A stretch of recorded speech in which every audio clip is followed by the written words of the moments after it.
पार्श्वनाथ। भगवान पार्श्वनाथ का जन्म इसी पूर्व 9वीं-10वीं शताब्दी की घटना है। भगवान महावीर के निर्वाण के 250 वर्ष पूर्व भगवान पार्श्वनाथ का निर्वाण हुआ। पहला भव। इस जम्बूद्वीप के भरत क्षेत्र में पोतनपुर नामक नगर था। वहाँ अरविंद राजा राज्य करता था। उसके विश्वभूति नाम का एक पुरोहित था। राज पुरोहित के 2 पुत्र थे, कमट और मरुभूति। माता पिता के गुजर जाने पर राजा ने कमट को पुरोहित पद प्रदान किया। वह स्वभाव के कठोर, क्रूर, लंपट और शठ था। इधर मरुभूति प्रकृति का सरल, धर्मज्ञ और श्रावकाचार पालन करने वाला था। कमट के वरुणा नाम की पत्नी थी और मरुभूति की अत्यंत रूपवती वसुंधरा नाम की पत्नी थी। मरुभूति की अनुपस्थिति में कमट ने उसकी पत्नी वसुंधरा से प्रेम संबंध जोड़ लिया। मरुभूति को इस बात का पता चला तो उसने राजा से शिकायत की। राजा ने कमट को अपमानित कर देश से निकाल दिया। अपमानित कमट ने मरुभूति के प्रति क्रोध की गांठ बांध ली और वह जंगल में जाकर सन्यासी वेश में रहने लगा। एक समय कमट पोतनपुर के पास एक पर्वत पर आकर आतपना करने लगा। मरुभूति ने विचार किया कि ये मेरा बड़ा भाई है, मेरे सख्त विरोध से दुखी होकर तापस हो गया, अतः मैं उससे क्षमा मांग लूं। ये सोचकर मरुभूति ने एकांत में पैरों में पड़कर क्षमा मांगी। इसके बदले उस दुष्ट कमट ने अपने अनुज पर मारने के लिए एक शिला उठाई और उस पर फेंकी, जिससे मरुभूति का सिर फट गया। वह पीड़ा से व्याकुल हो छटपटाने लगा और आर्त ध्यान में मर गया। मरुभूति का जीव विंध्याचल की अटवी में सुजातुरु नाम का हाथी हुआ। कमट मरकर इसी वन में कुक्कुट पक्षी के समान आकृति वाला उड़ता सर्प हुआ। इधर अरविंद राजा ने कमट मरुभूति का वृत्तांत जानकर संसार से उद्विग्न होकर दीक्षा अंगीकार कर ली। अरविंद राजर्षि एकांत सरोवर की पाल कर जाकर कौशिक ध्यान में खड़े थे। उस वक्त सुजातुरु हाथी अपनी हथनियों के परिवार सहित वहां पर जल पीने आया। मुनि को निहार कर पहले तो हाथी उन्हें मारने के लिए झपटा, पर दूसरे ही क्षण वो विचारने लगा, ये तो पूर्व परिचित सा लगता है। विचार मग्न हाथी को जाति स्मरण ज्ञान उत्पन्न हुआ। अपना पूर्व भव जाना। उसने सूंड पसार कर चरणों में नमस्कार किया। मुनि महाराज ने भी अपने ज्ञान से मरुभूति का जीव जानकर उसको प्रतिबोध दिया। हाथी ने श्रावक व्रत अंगीकार किया। एक वक्त वह हाथी कीचड़ में ऐसा फंस गया कि न तो आगे जा सकता था, न पीछे हट सकता था। भाग्य योग से उस समय वह कुक्कुट सर्प भी वहां आ पहुंचा। पूर्व भव के वैर से उसी हाथी को डंसा धर्म ध्यान में परायण वह हाथी श्रावक व्रत पालता हुआ प्राणांत हो गया। तीसरा भव में मरुभूति का जीव सहस्त्रार नामक 8वें देवलोक में उत्पन्न हुआ और कमट का जीव सर्प दावानल में मरकर 5वीं नरक में उत्पन्न हुआ। चौथे भव में देवलोक से च्युवकर मरुभूति का जीव इस जम्बूद्वीप के महाविद्य क्षेत्र में सुकच विजय के वेताड़ीय पर्वत की दक्षिण श्रेणी में तिलकवती नगरी के अधिपति विद्युत गति नृप की पत्नी कनकवती की कुक्षी में पुत्र पने उत्पन्न हुआ। किरण वेग नाम रखा गया। अनुक्रम से युवा अवस्था में राज्य पालता हुआ और स्वरूप शालिनी ललनाओं के साथ वैषयिक क्रीड़ा करता हुआ एक वक्त महल के गोख में बैठा हुआ था। संध्या का रंग देखकर वैराग्यवान हो गया। मुनि महाराज के पास दीक्षा लेकर पुष्कर द्वीप में वेताड़ीय पर्वत के पास हेमशैल पर्वत के ऊपर कौशिक ध्यान रहा।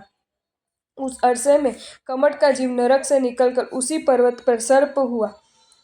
उसने उन साधु महाराज को देखा, पूर्व वैर वश होकर उनको डसा, महात्मा काल कर गए। पांचवें भाव में मरुभूति का जीव अच्युत नाम के 12वें देवलोक में उत्पन्न हुआ। कमट का जीव सर्प योनि से मरकर 5वीं नरक में उत्पन्न हुआ। छठे भव में मरुभूति का जीव देवलोक से चयन कर इसी ही जम्बूद्वीप के पश्चिम महाविदय में गंधलावती विजय की शुभंकरा नगरी के अंदर वज्रवीर्य राजा की लक्ष्मीवती रानी के कुक्षी में पुत्र वज्रनाभ के रूप में उत्पन्न हुआ।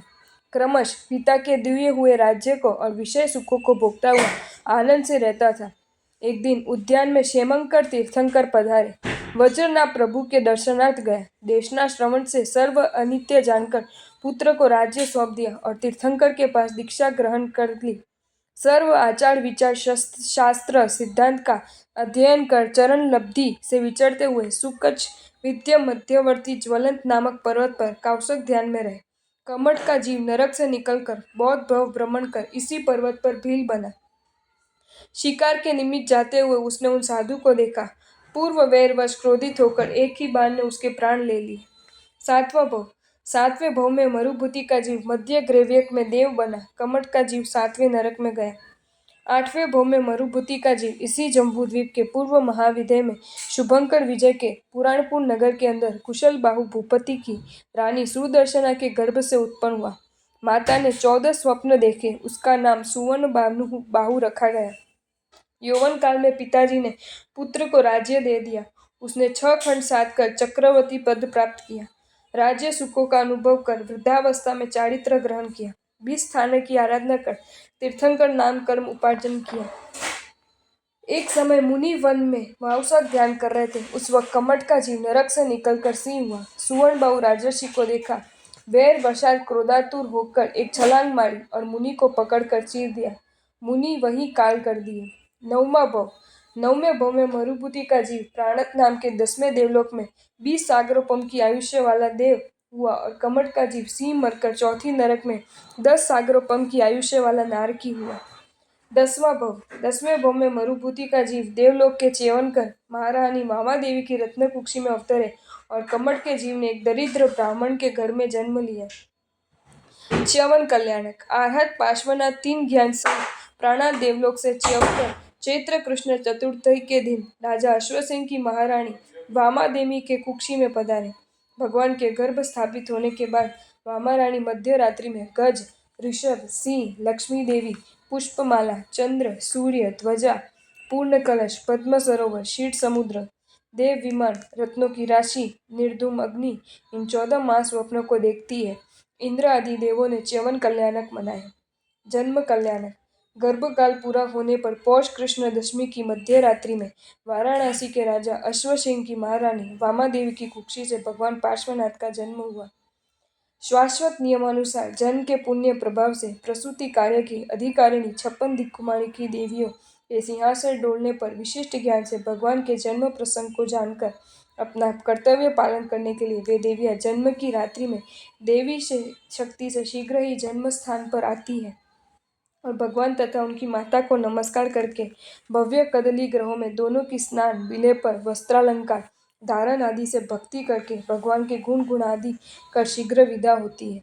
सौधर्म देवलोक के शकेंद्र अवधि ज्ञान द्वारा भगवान के जन्म को जानकर सर्वप्रथम वही से दर्शन, वंदन और स्तुति करते हैं। तत्पश्चात तीर्थंकर का जन्माभिषेक का उत्सव मेरू पर्वत पर जाकर आयोजित करने की दृष्टि से देवलोक के अन्य देव देवियों को अपने साथ उत्सव में पधारने का आमंत्रण देते हैं।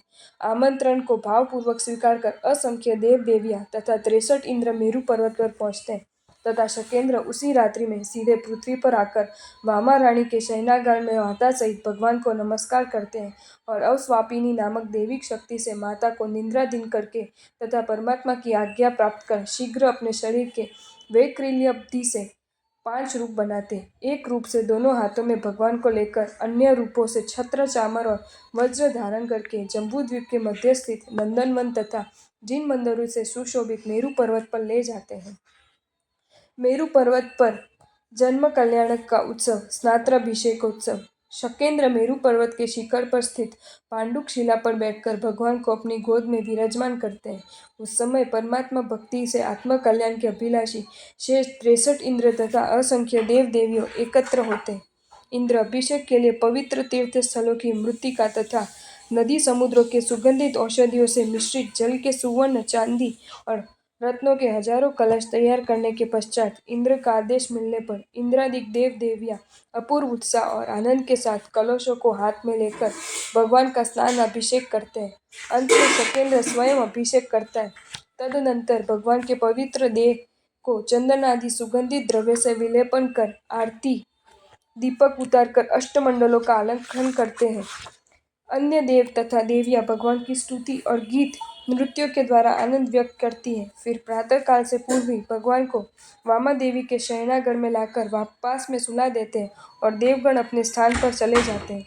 यह जन्म महोत्सव उसी रात्रि में ही मना लिया जाता है। नामकरण श्री पार्श्व प्रभु गर्भ में आने के पश्चात रात के अंधकार में भी महारानी वामा देवी ने अपने पार्श्व से बगल से जाते हुए एक सर्प को देखा था। गर्भ का प्रभाव मानकर माता पिता ने पुत्र का नाम पार्श्व रखा। युवा अवस्था प्राप्त होने पर पार्श्व कुमार का कुस्थलपुर के राजा श्री प्रसन्नजेत की रानी कन्या प्रभावती के साथ विवाह संपन्न हुआ। एक दिन पार्श्व कुमार ने देखा कि नगर की जनता पूजा अर्चना की सामग्री लेकर नगर के बाहर जा रही है। पूछने पर पता चला कि कोई कमट नाम का तापस नगर के बाहर पंचाग्नि तप कर रहा है। उसी को देखने के लिए झुंड के झुंड चले आ रहे। कमट का नाम सुनते ही कुमार ने जान लिया, ये वही कमट है और यहाँ पर भी अज्ञान और पाखंड फैलाकर धर्म भीरू जनता को हिंसात्मक यज्ञ तथा अज्ञान तप के अंधकार में धकेल रहा है। कुमार अपने अनुचरों को साथ लेकर तापस की धुनी के पास पहुंचे। लोगों को बड़ा आश्चर्य हुआ। आहा, राजकुमार पार्श्व भी तापस के दर्शन के लिए आए हैं। उनके पीछे भीड़ जमा हो गई। कुमार तापस के नजदीक पहुंचकर बोले, हे कमट तापस, आप ये अज्ञान तप करके स्वयं को व्यर्थ ही कष्ट दे रहे हैं। साथ ही यज्ञ कुंड की लकड़ियों में पंचेंद्रिय जीव के नाग युगल जल रहा है, उसकी हिंसा भी कर रहे हैं। कुमार की बातें सुनकर तापस आग बबूला हो उठा। कुमार, आप क्या जाने धर्म को, यज्ञ को, तप को? क्या क्यों व्यर्थ ही आप हमारे यज्ञ और तप में विघ्न डाल रहे? पार्श्व कुमार ने कहा, धर्म और तप का मूल दया है। आपके यज्ञ कुंड में तो एक नाग युगल जल रहा है। तापस ने क्रुद्ध होकर कहा, यह असत्य है। तब पार्श्व कुमार ने अपने अनुचरों को आदेश दिया। यज्ञ कुंड की जलती लकड़ियों को हटाकर धीरे से चीरा गया तो उसमें से अर्ध जला एक नाग युगल निकला जो पीड़ा से तड़प रहा था। पार्श्व कुमार ने तत्काल उन्हें नमस्कार महामंत्र सुनाया, अरिहंत सिद्ध का शरण दिलाया।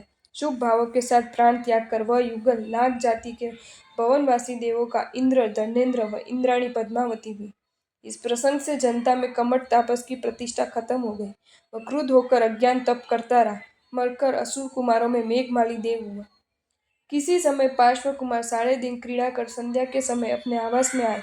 वह दीवार पर नेमी कुमार का समग्र वृत्तांत लिखा हुआ था कि विवाह के लिए सब यादवों के साथ तोरण के पास आए, पशुओं की पुकार सुनकर उनको बाड़े में से छुड़ाए, राजीमती का त्याग किया, गिरनार शैल पर दीक्षा अंगीकार की, इत्यादि पढ़कर वैराग्यवान हुए। इतने में ही अपने आचारानुसार 9 लोकांतिक देवों ने आकर प्रभु को प्रव्रज्या के सन्मुख किया। पार्श्व प्रभु अब संवत्सरिक दान देने लगे। शीतकाल में पौष कृष्ण एकादशी के दिन मध्याह्न समय में विशाला नाम की पालकी में विराज कर भगवान बनारसी नगरी के बीचों बीच होकर आश्रमप्रद नामक उद्यान में पधारते हैं। वहाँ अशोक वृक्ष के नीचे सर्व आभूषण शरीर से उतारकर तथा अठम तप करके अपने हाथ से पंचमुष्टि लोष किया।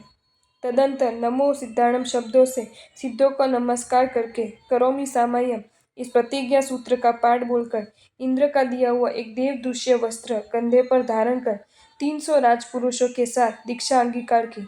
उसी समय भगवान को मन्यपर्यव नामक चतुर्थ ज्ञान प्राप्त हुआ। एक बार प्रभु पार्श्वनाथ वृक्ष वृक्ष के नीचे कार्योत्सुक ध्यान में लीन थे। उस समय मेघमाली असुरदेव उधर से निकला। प्रभु पार्श्व को ध्यानस्थ देखकर पूर्व भय का वैर जाग गया। उसने भगवान को ध्यान से विचलित करने के लिए अनेक प्रकार के उपसर्ग किए। सिंह, हाथी, चीता, दृष्टिवर्षा, बीभत्स, वेताल आदि रूप बनाकर ध्यान भंग करने के प्रयत्न किए, परंतु प्रभु पर्वतराज की भांति अविचल खड़े रहे। तब मेघमाली असुर ने क्रुद्ध होकर मूसलाधार वर्षा प्रारंभ की। देखते ही देखते कंठ तक पानी पहुंच गया। तभी धर्मेंद्र देव का आसन कंपित हुआ। वह अपने उपकारी प्रभु पार्श्वनाथ की सेवा में पद्मा देवी के साथ तुरंत उपस्थित हुआ। उसने अपने 7 फणों से छत्र बनाया और शरीर की कुंडलाकार मोड़कर कमलासन बनाया। जल स्थित कमलासन पर ध्यानस्थ प्रभु राजहंस के समान सुशोभित हो रहे थे। धर्मेंद्र देव ने दुष्ट मेघमाली को डांटा और प्रभु के क्षमामय करुणामय स्वरूप का दर्शन कराया। मेघमाली ने भयभीत होकर भगवान के चरणों में क्षमा मांगी। केवल ज्ञान कल्याणक आत्म भावना भावते हुए 83 दिन व्यतीत होने पर उष्ण काल में चैत्रवदी चौथ से दिन मध्याह्न काल में धातकी वृक्ष के नीचे विराजे हुए 24 छठ तप सहित विशाखा नक्षत्र में शुक्ल ध्यान ध्याते हुए भगवान को सर्वोत्कृष्ट केवल ज्ञान केवल दर्शन उत्पन्न हुआ। उसी स्थान पर देवताओं ने संवत्सर की रचना की। भगवान के धर्म के स्वरूप पर प्रथम प्रवचन दिया। हिंसा त्याग, असत्य त्याग, चौर्य त्याग तथा परिग्रह त्याग रूप चातुर्याम धर्म द्वारा आत्म साधना का मार्ग दिखाया। भगवान की देशना सुनकर राजा अश्वसेन भी संसार से विरक्त हुए और माता महारानी वामादेवी, रानी प्रभावती आदि भी वैराग्य वासित हुए। सभी ने प्रभु के चरणों में दीक्षा ग्रहण की। उस समय के प्रसिद्ध वेद पाठी विद्वान शुभदत्त आदि अनेकों विद्वानों एवं राजकुमारों आदि ने भी भगवान की देशना से प्रबुद्ध होकर दीक्षा ग्रहण की। भगवान ने श्रावक श्राविका साधु साध्वी रूप 4 तीर्थ की स्थापना की। शुभदत्त प्रथम गंधर्व बने। भगवान पार्श्वनाथ के धर्म तीर्थ में कुल 8 गंधर्व हुए। कालांतर में पार्श्व प्रभु के 108 नाम प्रसिद्ध हुए। श्री पार्श्वनाथ पुरुषादान्य 30 वर्ष तक गृहस्थावास में रहे। 83 दिन छदस्थ अवस्था में चारित्र पाला। 69 वर्ष 9 मास 7 दिन केवल्य पर्याय पाली।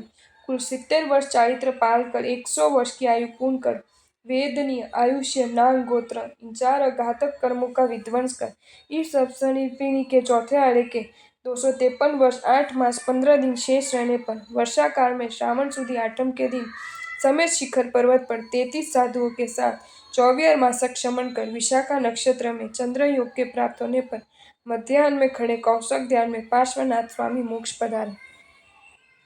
भगवान की शिष्य संपदा गंधर 8, साध्वी 38,000, श्राविका 3,27,000, अवधि ज्ञानी 1400, वेक्रिय लब्धिधर 1100, रुजुमती मनः पर्यज्ञानी 600, साधु 16,000, श्रावक 1,64,000, 14 पूर्वी 350, केवल ज्ञानी 1000, विपुल मती 750, वादी 600। एक झलक। माता वामा, पिता अश्वसेन, नगरी वाराणसी, वंश इक्ष्वाकु, गोत्र काश्यप, लंछन सर्प, वर्ण नील, शरीर ऊंचाई 9 हाथ, यक्ष पार्श्व, यक्षिनी पद्मावती, कुमार काल 30 वर्ष, राज्य काल नहीं, छदस्थ काल 83, कुल दीक्षा पर्य 70 वर्ष, आयुष्य 100 वर्ष।